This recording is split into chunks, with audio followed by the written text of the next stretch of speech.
The story of Rome 1960 begins not with the roar of a crowd, nor the gleam of medals, but with silence. The silence of a city that had once ruled the world and then watched itself fall into ruin. In the years after the Second World War, Rome was a city caught between its imperial past and an uncertain future.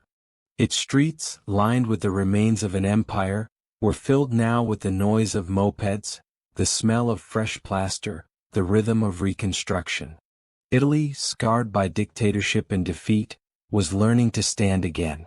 The choice of Rome as host city for the 1960 Olympic Games was more than a sporting decision.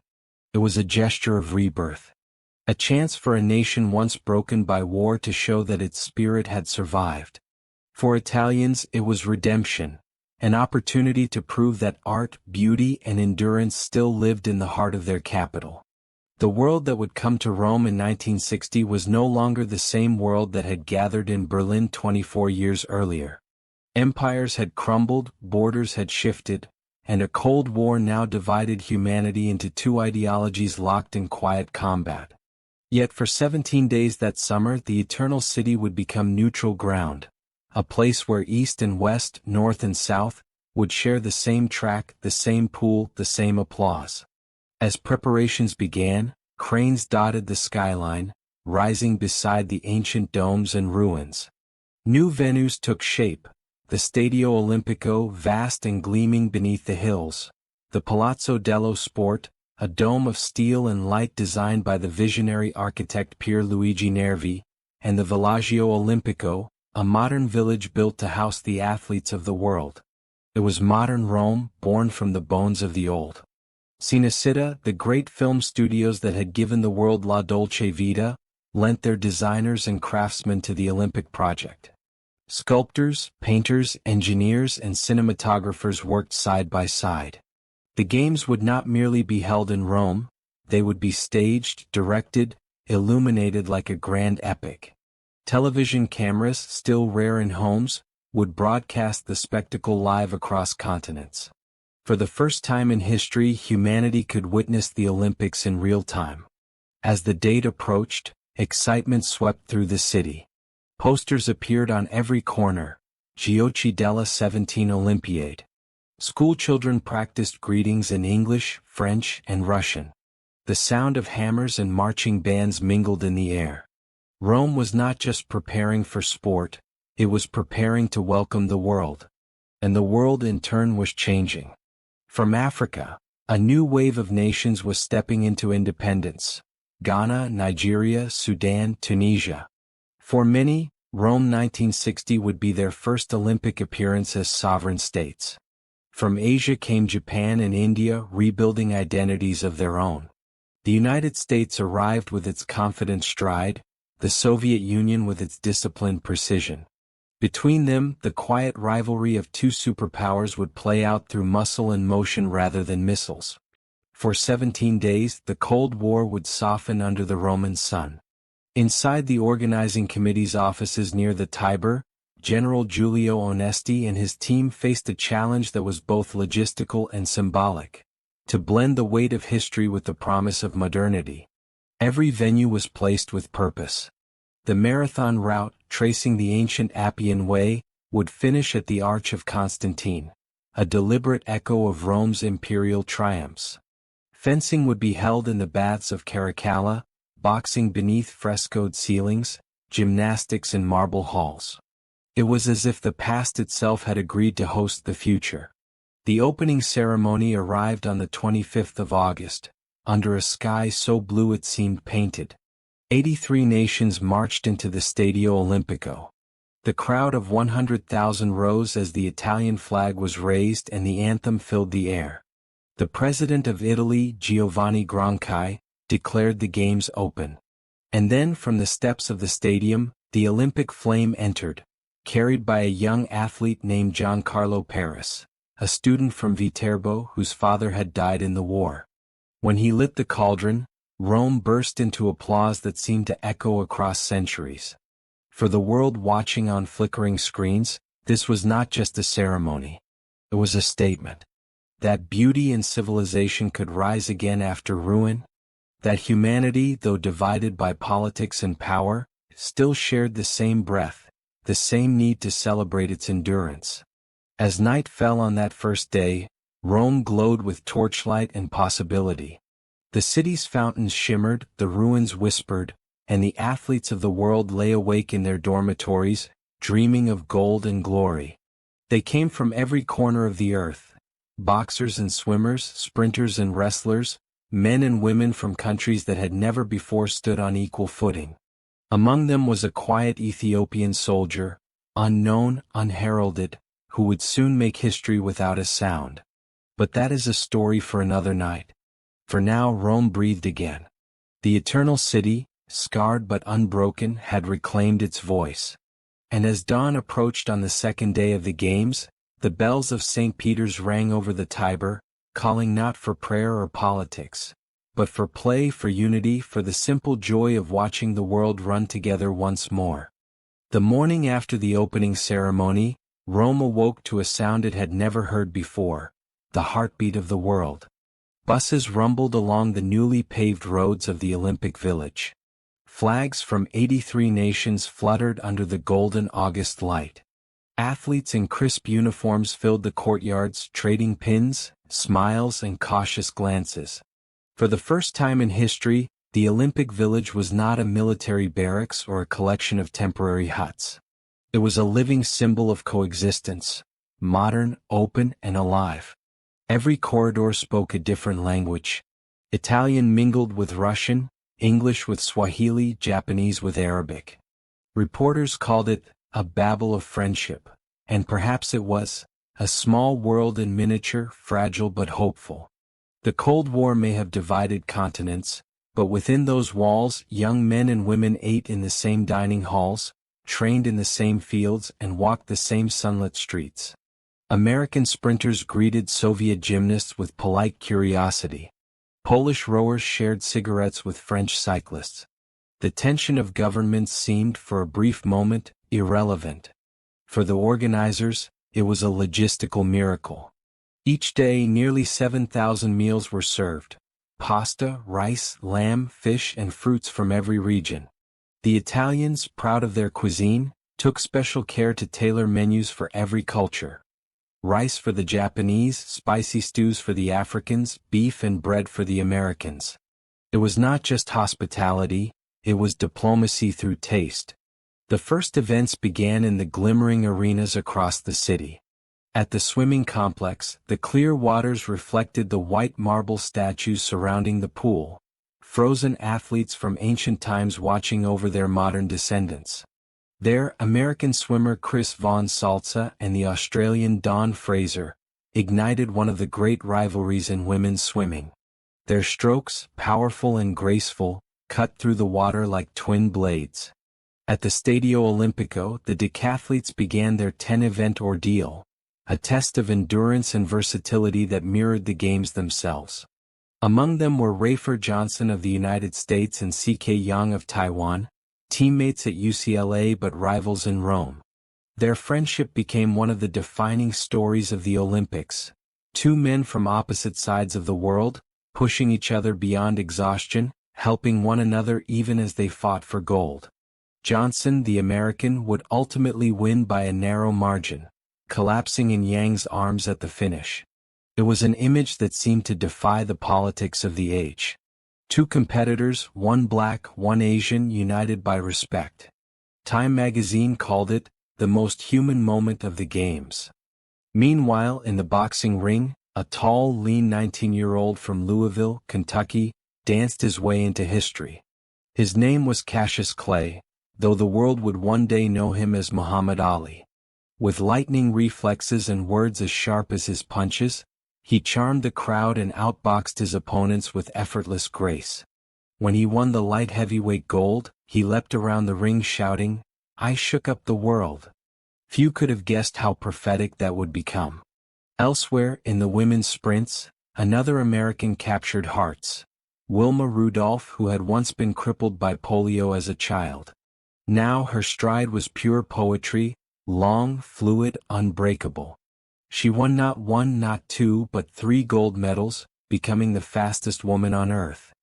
Her triumph inspired generations of young girls, proving that grace could rise from suffering, and that the games were not just about victory but redemption. Beyond the medals and cheers, something deeper was stirring. The Rome Olympics marked the arrival of new nations, independent voices from Africa, Asia, and the Middle East. For the first time, countries like Ghana, Nigeria, and Morocco marched under their own flags. Their delegations were small, their resources modest, but their presence was monumental. They represented the end of colonialism, the dawn of a new era in global sport. The journalists of the time called it the Olympics of Change. Because change was visible everywhere, in the athletes' faces, in the accents echoing across the village, in the way the old powers now shared the stage with the new. Television cameras, bulky and black, moved among the crowds, their cables snaking across the ground. Technicians wiped sweat from their brows in the Roman heat. For the first time, the Olympic Games were being broadcast live to millions of homes across Europe and North America. Families gathered around flickering screens to watch history unfold in real time, the first truly global audience for sport. The effect was electric. Children in London, Paris, and New York sat wide-eyed as athletes sprinted beneath the same Roman sun that had once shone on gladiators. It was as if the entire world had been invited into the same stadium. For Italy, these games were a renaissance of pride. The press hailed Rome as the jewel of civilization once more. The city's monuments became backdrops for new legends. The baths of Caracalla echoing with applause from fencing duels, the Basilica of Maxentius transformed into a gymnastics hall, the Colosseum witnessing, for the first time in centuries, not blood but brilliance. Each event carried echoes of the past. Each victory added a new chapter to Rome's timeless story. But beyond the arenas, another narrative was quietly forming, one that would capture the soul of the games and become its eternal symbol. It began far from Rome in the highlands of Ethiopia, where a soldier trained on dusty roads with no shoes. He did not yet know that destiny was calling him to the streets of the eternal city. But in the final days of the games, his name would rise above them all. For now, though, the world was still arriving, marching, sweating, competing, learning. Rome 1960 was more than an Olympics. It was a mirror reflecting the transformation of humanity itself, from division to unity, from empire to equality, from silence to the shared roar of nations meeting again under the same sun. By the end of the first week, Rome had become something more than a host city. It was the beating heart of the world. The marble streets pulsed with the rhythm of athletes and spectators, journalists and dreamers. Every morning, the air above the Tiber carried the smell of espresso and wet stone. Every night, the sky over the Stadio Olimpico glowed with the light of competition. Locals had begun calling the athletes, I figli del mondo, the children of the world. Everywhere, Romans opened their doors and their hearts. Shopkeepers handed out fruit to runners. Families invited gymnasts to share dinner. Children followed cyclists down narrow alleys, cheering in a dozen languages at once. For a few enchanted weeks, the eternal city was truly eternal again, not as an empire of conquest but as an empire of fellowship. The architecture of Rome became an active participant in the games. Fencing took place under the open sky at the baths of Caracalla, where ancient arches framed the lunging silhouettes of modern athletes. In those marble ruins, once echoing with the voices of emperors, the clang of steel and the sharp gasp of spectators created a strange harmony, the past watching the present with approval. In the Basilica of Maxentius, gymnastics unfolded beneath vaulted ceilings built in the 4th century. Rings and bars hung where Roman banners once did. When the gymnasts spun and leapt, their movements seemed like prayers whispered to history. Commentators called it the most beautiful arena ever built for sport. And at the Foro Italico, statues of idealized Roman athletes, carved decades earlier under Mussolini's regime, now stood silently as witnesses to a new era, where competition no longer served ideology, but humanity. The irony was not lost on anyone. Rome, once a stage for propaganda, had become a theater of peace. Cameras rolled everywhere. This was the first Olympics captured in cinematic color, not just black and white newsreels but living hues. The blue of Italian skies, the white marble of temples, the gold of afternoon sunlight over the Tiber.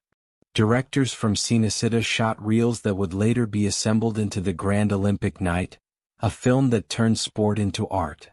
Every evening, spectators poured into cafes to discuss what they had seen. In Trastevere, the laughter of tourists mingled with the excited Italian commentary spilling from radios. In piazzas, the victories of strangers became everyone's victories. The world was learning the same lesson, that beauty and competition could coexist. Inside the Olympic Village, friendships deepened. At dusk, music drifted from open windows. A guitar from Spain, drums from Ghana, violins from the Soviet Union. Athletes traded pins, jerseys, and stories. Some fell in love. Some found, for the first time, that their supposed rivals were not enemies at all. In the press center, journalists from 59 nations worked side by side, their typewriters clattering in a symphony of deadlines. Many wrote that these games were unlike any before, the last romantic Olympics, as one French reporter called them, before sport became pure industry. Indeed, there was something old-fashioned about Rome 1960, a kind of innocence. The commercialism that would later dominate the games had not yet arrived. There were no giant logos, no corporate sponsorships. Only athletes, nations, and the simple pursuit of excellence. But behind the grace and glamour, tension simmered quietly. The Cold War rivalry still lingered in subtle ways, in medal counts, in whispers of state training programs, in the eyes of coaches measuring their opponents. The Soviet Union led the medal table with the United States close behind. Each victory became a headline in a proxy war of ideology. Still, the athletes themselves often refused to play along. When Soviet gymnasts won, American athletes applauded. When Americans triumphed, Soviet photographers rushed to capture the moment. Somehow, amid all the politics of the 20th century, sport reminded the world of its shared humanity. The evenings in Rome shimmered with stories. At the equestrian events in Piazza di Siena, horses galloped under the cypress trees as the audience applauded in polite rhythm. At the rowing venue in Lake Albano, the still water mirrored the sky, disturbed only by the sweep of oars and the shout of coxswains. Each event carried its own poetry, fleeting moments of effort and grace that would linger long after the medals were forgotten.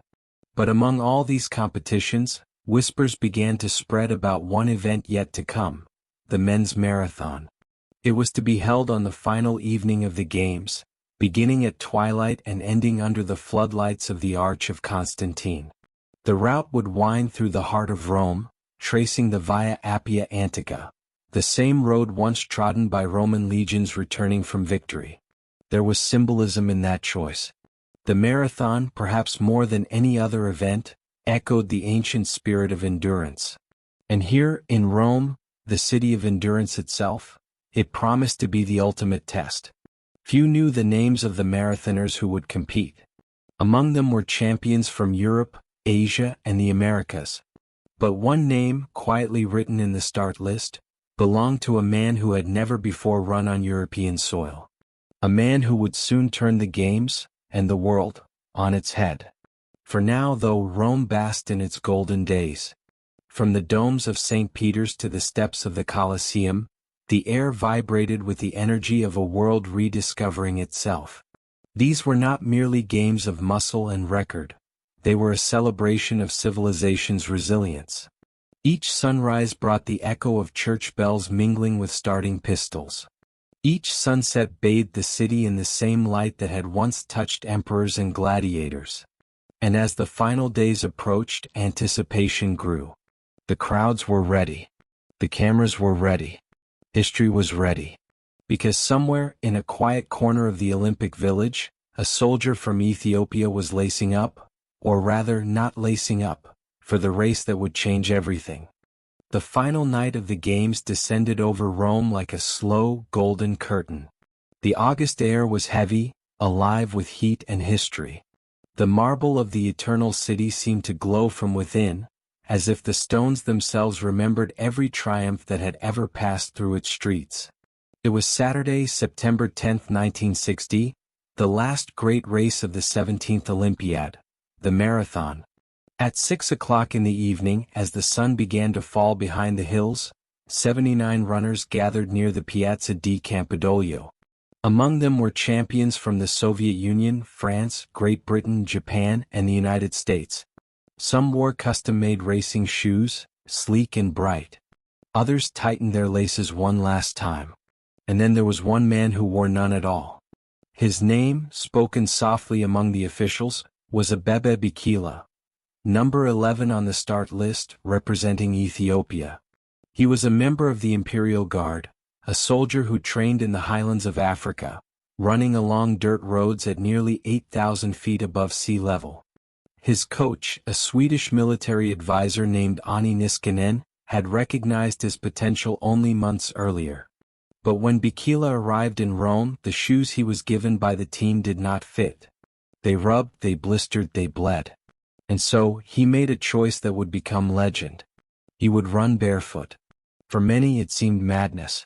The cobblestones of Rome were uneven, ancient, unforgiving. But for Bikila the ground felt like home. He had trained his entire life without shoes. The earth was his companion, his teacher, his resistance. To him, running barefoot was not defiance, it was truth. As the gun fired, the runners surged forward, their footsteps echoing through the narrow Roman streets. The course wound past fountains, palaces, and centuries.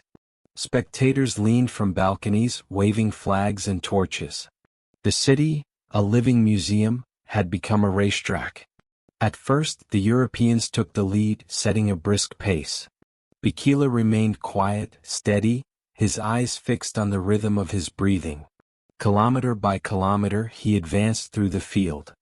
He passed one runner, then another, his stride light and silent, the whisper of bare feet against stone. By the halfway point, the sun had disappeared, and the race became a duel in darkness. Torches flickered along the route, casting shadows on the ancient walls. Through the dim light, the figure of the Ethiopian soldier began to emerge as something almost mythic, moving effortlessly where others faltered. As they reached the 25-kilometer mark, Bikila overtook Sergei Popov of the Soviet Union, the world record holder. Then he began to chase down Radi Ben Abdesalam of Morocco, the last man ahead of him. 4 miles they ran side by side through the Roman night, Africa against Africa, two men from lands newly awakening to independence, running past the ruins of an empire that had once claimed both their nations. It was not just a race of endurance. It was history in motion.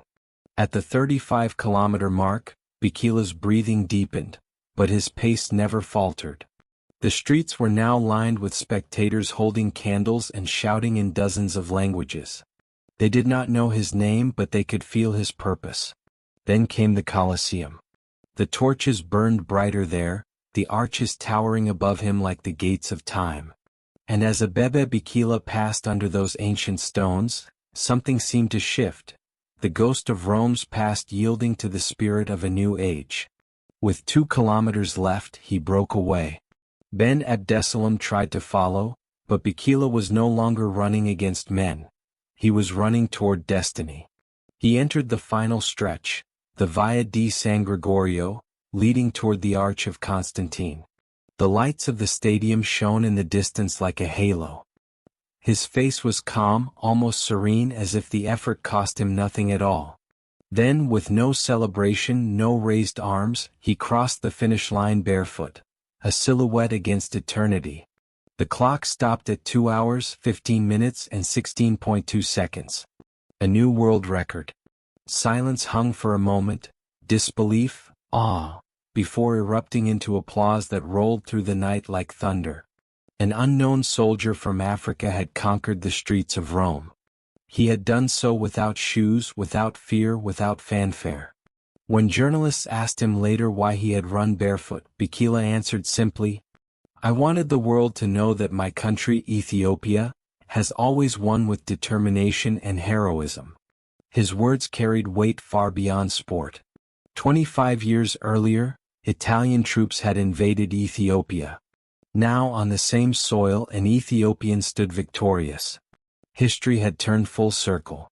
That night, the medal ceremony was held under the open sky. As the Ethiopian flag rose, the band played its anthem, a melody few in the audience had ever heard. Bikila stood on the podium, tall and unassuming, gold around his neck, dust still clinging to his legs. He did not smile. He did not need to. His silence said everything. For Ethiopia, his victory was more than athletic triumph. It was redemption, a statement of dignity and resilience from a nation long underestimated. For Africa, it marked the dawn of a new chapter. Within a decade, African runners would dominate the world's long-distance races, tracing their lineage back to the barefoot soldier of Rome.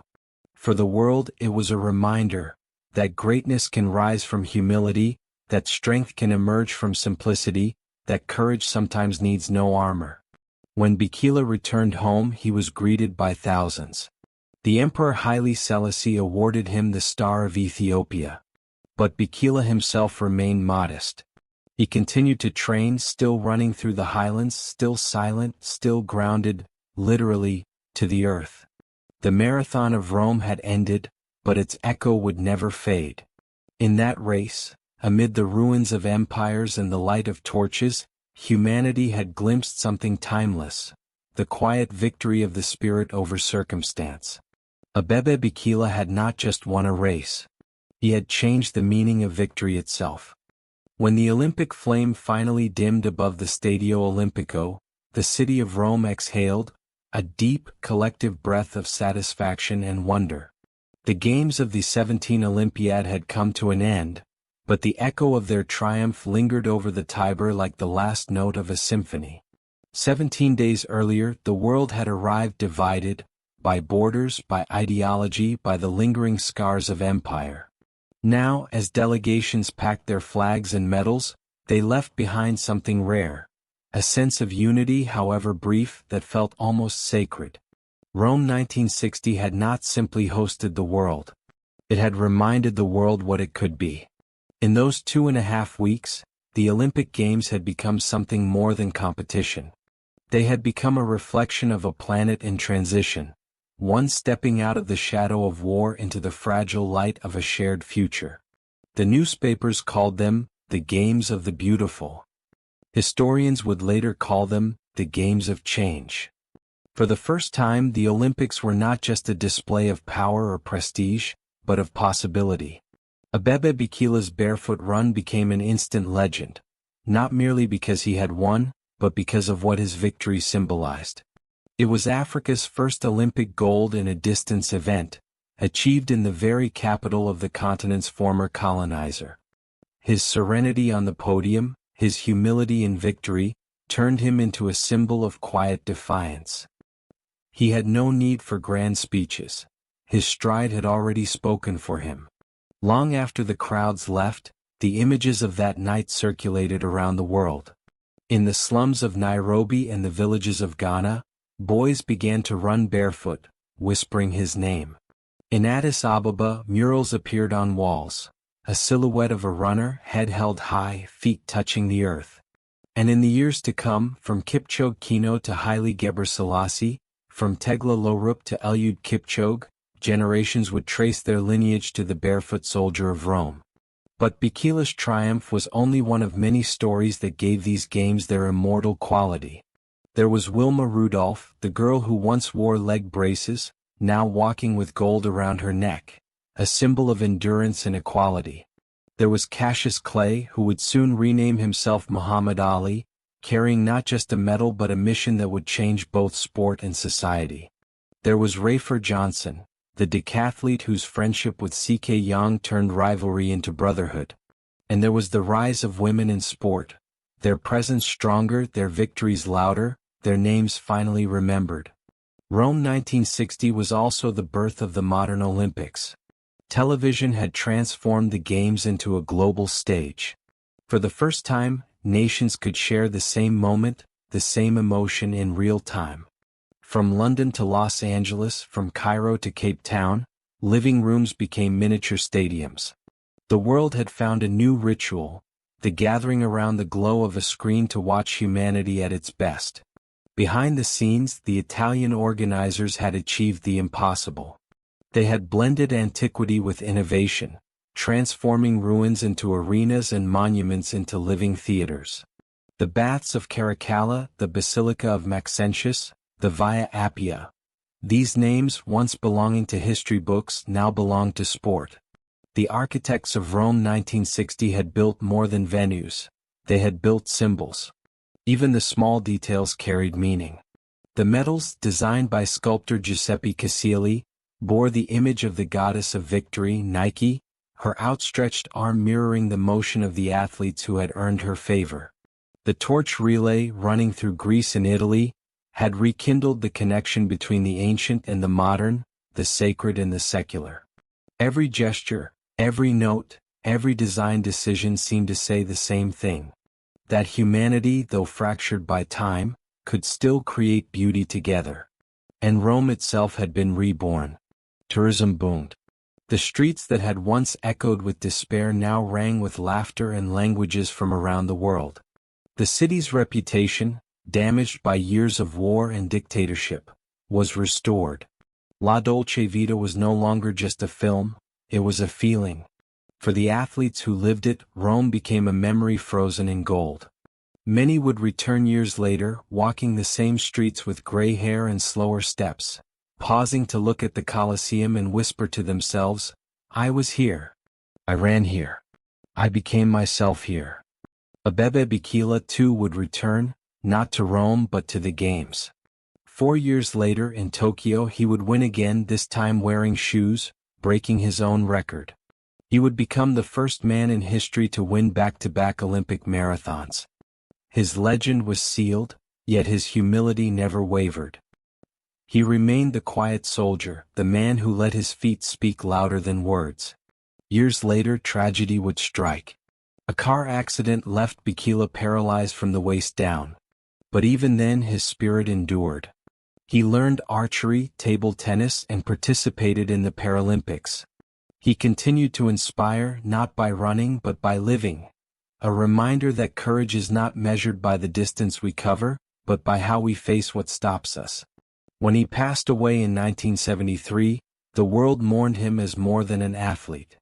He had become a symbol of Africa's awakening, of human dignity, of the unbreakable link between body and spirit. In Addis Ababa, a stadium was named in his honor. In Rome, visitors still walk the Appian Way, tracing the path he took under the torchlight, feeling the ghost of his footsteps in the cobblestones. The story of Rome 1960 does not end with Bikila, but it cannot be told without him. Because in that summer, when the world came together, when new nations found their voice, when technology united humanity instead of dividing it, his race captured the very essence of what the Games could be. Not war but endurance. Not conquest but connection. Not empire but empathy. As night fell on the closing ceremony, fireworks burst above the city, reflecting on the Tiber like constellations. The athletes marched one last time, their flags waving in the warm Roman air. And the voice of the announcer echoed through the stadium. "Arrivederci, Roma." The crowd cheered, then quieted. Some wept. Others simply stared into the sky, unwilling to let go. Because they knew, even then, that they had witnessed something that would never happen again. The Rome Olympics were not just games. They were a turning point, a bridge between eras. Ancient and modern, imperial and democratic, sacred and human, all meeting in one city, one moment, one heartbeat. And in that heartbeat, the sound of bare feet against stone, the cheer of the crowd, the echo of history, the spirit of Rome lived again. Long after the banners were folded and the medals stored away, the memory of Rome 1960 continued to burn, a flame that refused to fade.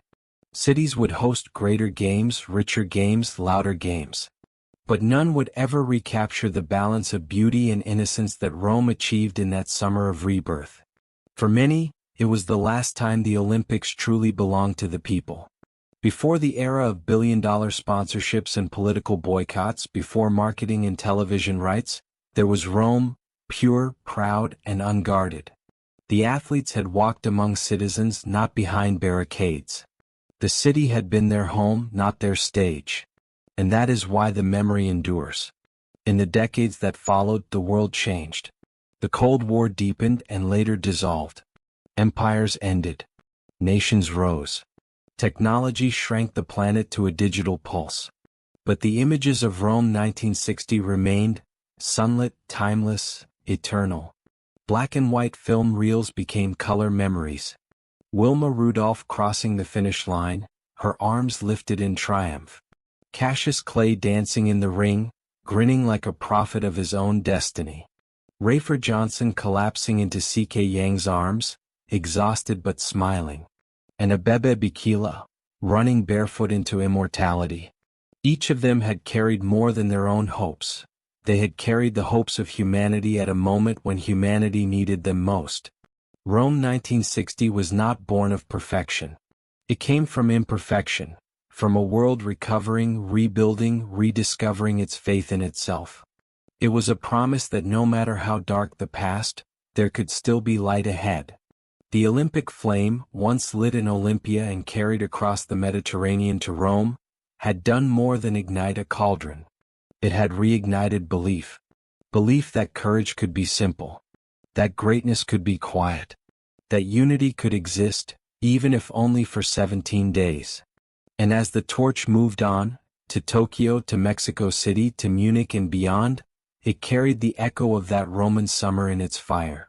Each generation of athletes, knowingly or not, inherited its warmth. When Abebe Bikila died in 1973, at only 41 years old, the world mourned not just a man but an idea. At his funeral in Addis Ababa, tens of thousands gathered to say goodbye.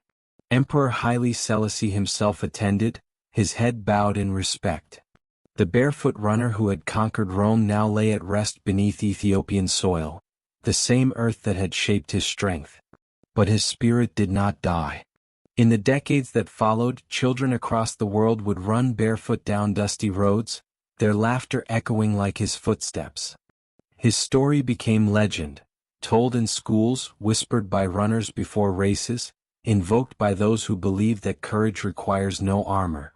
Even now, in the early dawn of a marathon, when the crowd falls silent and the world seems to hold its breath, there is something ancient in that silence. It is the sound of every runner who ever dared to test his own limits, from Pheidippides in ancient Greece to Abebe Bikila in Rome. It is the same heartbeat, steady and eternal. And Rome itself remembers. Walk down the Via Appia Antica today, where weeds grow between the cobblestones, and you can almost hear it, the rhythm of footsteps in the night, the roar of the crowd, the breath of a man who carried a continent on his shoulders and asked for nothing in return. The Arch of Constantine still stands, just as it did on that September evening. The air there is quiet now, but if you close your eyes you might see him. A silhouette beneath the torches, gliding past the ruins, unhurried, unafraid, unshod. The Games of Rome 1960 were more than a chapter in history, they were a turning point in the story of humanity. They showed that strength could coexist with beauty, that competition could coexist with compassion, that victory could be humble. They transformed sport from spectacle into symbol. And perhaps that is why, even after all these years, when the Olympic flame is lit and the anthem rises, something of Rome still lingers in the air. A whisper from that summer when the world rediscovered itself. When athletes became ambassadors. When one man's bare feet rewrote what victory meant. Rome 1960 remains the heartbeat of the modern Olympics. A reminder that even amid the ruins of the past, hope can run again. Because the torch that burned above Rome's sky that summer never truly went out.